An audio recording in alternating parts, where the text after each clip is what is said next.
RRBALP కోసం Sridhar's CCE November 30 free talent test. Qualify అయ్యి 1000 మందికి free coaching. Welcome to Suman TV. నేను మీ సుమన్ టీవీ వినాయక్. షూరిటీ కిందకి మనం చెక్ ఇచ్చేసిన తర్వాత ఇంకా మధ్యవర్తిగా ఒక మాట అనుకున్నప్పుడు అవ్వాల్సినటువంటి సెటిల్మెంట్ ఏదైతే ఉంటుందో అయిపోతుంది. బట్ షూరిటీకి ఒక చెక్ అయితే ముందుగానే ఇచ్చుంటాం మనం. ఇప్పుడు మిడిల్లోనే వర్క్ అయిపోతుంది. అరే కొన్ని డేస్ తర్వాత అదే చెక్ని తీసుకెళ్ళి మళ్ళీ వాడుకుందాం అనుకున్నటువంటి వాళ్ళు ఉంటారు. అది బౌన్స్ అవుతుంది. ఆ ప్రాసెస్లో దాన్ని అసలు అంటే చెక్ బౌన్స్ అంటే కేసులన్నీ చూస్తారు కదా, దీన్ని ఏ విధంగా చూడాలి, లీగల్గా అసలు ఏ విధంగా ఉండేటువంటి అవకాశం ఉంటుంది అనేది ఈరోజు మనతో పాటు ప్రముఖ అడ్వకేట్ శశికాంత్ గారు ఉన్నారు. వారి మాటలోనే తెలుసుకుందాం. Hello sir. నమస్తే. సరే, ఏదన్నా చెక్ బౌన్స్ అంటే కేసే అంటే వన్స్ అది చెక్ బౌన్స్ అయింది అని చెప్పేసి ప్రూవ్ అయిందనంటే ఇతని మీద తెలియకుండానే చాలా సెక్షన్స్ వస్తూ ఉంటాయి, మనకు తెలియంది కాదు. షూరిటీ కింద పొరపాటున చెక్ ఇచ్చేసిన తర్వాత మధ్యలో మనకు అనుకున్నటువంటి పని పూర్తి అయిపోయిన తర్వాత వాళ్ళు తెలివిగా ఇంకొక రకంగా దాన్ని వాడుకొని బ్యాంక్కి వెళ్ళేసి చెక్ బౌన్స్ అయిపోయిందని చెప్పేసి మళ్ళీ కేసు వేయటం అవుతూ ఉంటుంది రెగ్యులర్గా. అంటే ఫ్రాడ్ చేసేటువంటి వాళ్ళు కూడా ఉంటారు కదా సార్, సమన్స్ వెళ్తాయి వాళ్ళకి.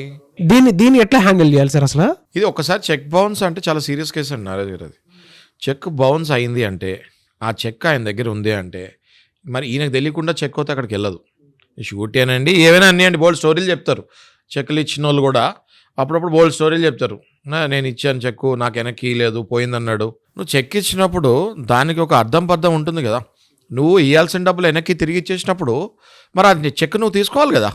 ఏదో నువ్వు ఇంకా కొంచెం ఇవ్వాల్సి ఉంది కాబట్టి ఆ చెక్కు నువ్వు తీసుకోలేదు అని ఒక యాంగిల్ ఆలోచించు. ఇంకొక యాంగిల్, పాపం నిజంగానే అమాయకుడు, అనుకున్న ఈక్వేషన్ అయిపోయింది, డబ్బులు మొత్తం వెనక్కి ఇచ్చేసాడు. ఆయన చెక్ మీరు ఇచ్చింది నేను పోగొట్టానండి, ఏమనుకోకండి, అది పోయింది ఎక్కడో చెత్తలో ఎక్కడో కలిసిపోయి ఉంటుంది, నేను ఇంకా చెక్ దొరికినా కూడా మీకు ఇచ్చేస్తాను, ఇంక వేయనండి అని చెప్పి కొంతమంది కన్నింగ్ ఫెలోస్ డబ్బులు తీసేసుకుంటారు, చెక్ వెనక్కి ఇయ్యరు. ఒక 2 నెలలు 3 నెలలు లేదా సంవత్సరం తర్వాత ఆ చెక్ని మళ్ళీ ప్రొడ్యూస్ చేస్తారు బ్యాంక్లో. అది డిసానర్ అవుతుంది. దానికి చెక్ రిటర్న్ మెమో వస్తుంది వెనక్కి. ఈ చెక్ రిటర్న్ మెమో, డిజానర్ అయిన చెక్, ఈ 2 వస్తే చాలు. These are negotiable instruments.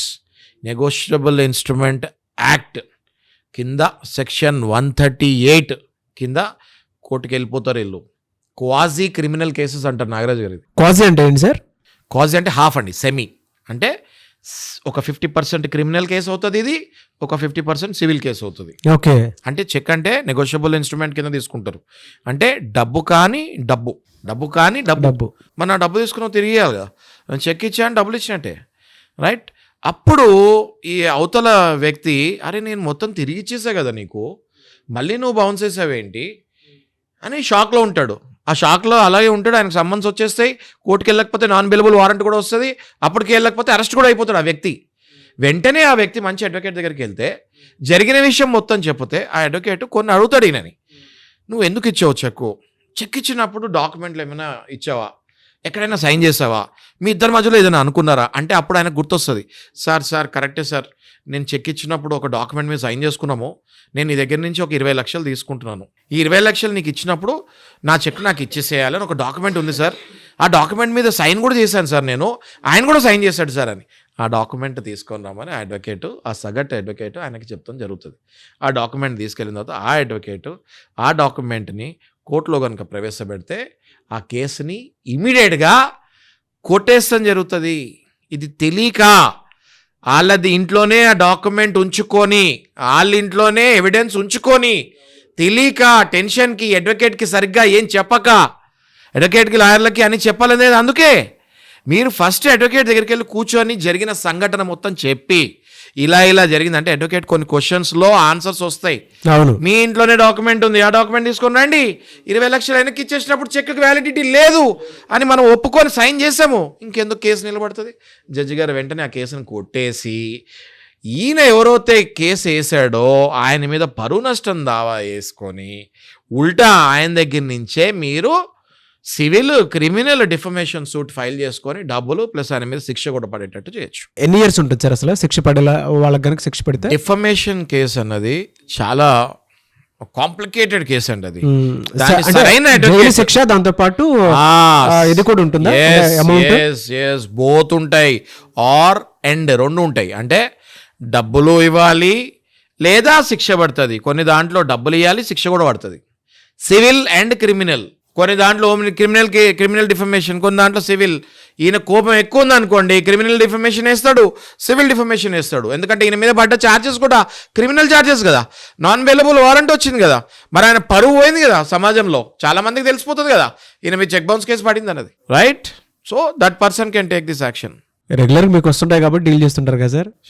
విచిత్రమైన కేసులు వస్తుంటాయి నాగరాజు గారు. మాకు ఒక్కొక్క కేసు ఒక్కొక్క ఆపరేషన్, కొత్త ఆపరేషన్ లాగా ఉంటుంది. ఒక్కొక్క కేసు ఒక్కొక్క లాగా ఉంటుంది, ఒక్కొక్క సమస్యలా కనిపిస్తూ ఉంటాయి. దాని చుట్టూ కాంప్లికేషన్స్ ఎక్కువ ఉంటాయి. చాలా ఉంటాయి. కాబట్టి కౌన్సిలింగ్ చేసి ఫస్ట్ ఒక అరగంట సేపు ఆ వ్యక్తితో కూర్చుంటే కానీ ఆ రోజు జరిగిన సంఘటన ఏంటి, ఇంకేం జరిగింది అని గుచ్చి అడిగితే ఆయన అప్పుడు చెప్తేనే అవన్నీ బయటకు వస్తాయి. వాళ్ళ దగ్గరే అన్ని సాక్ష్యాలు ఉంటాయి, కానీ వాళ్ళు కేసులో ఓడిపోవడం జరుగుతుంది. ఎందుకు అంటే సరిగ్గా ఇన్ఫర్మేషన్ ఇవ్వరు. Information is very important case గెలవాలంటే. కాబట్టి ఆ అడ్వకేట్ ఎవరైతే డీల్ చేస్తారో వాళ్ళ దగ్గర నుంచి సరైన ఇన్ఫర్మేషన్ లాగాలి. అలాంటి అడ్వకేట్ అయితే ఈ కేసు ఈజీగా గెలుస్తారు. Thank you so much Shashikant గారు. Thank you Nagaraj. సుమన్ టీవీలో మీ పర్సనల్ అండ్ బిజినెస్ ప్రమోషన్స్ కోసం కింది నెంబర్కి కాంటాక్ట్ చేయండి.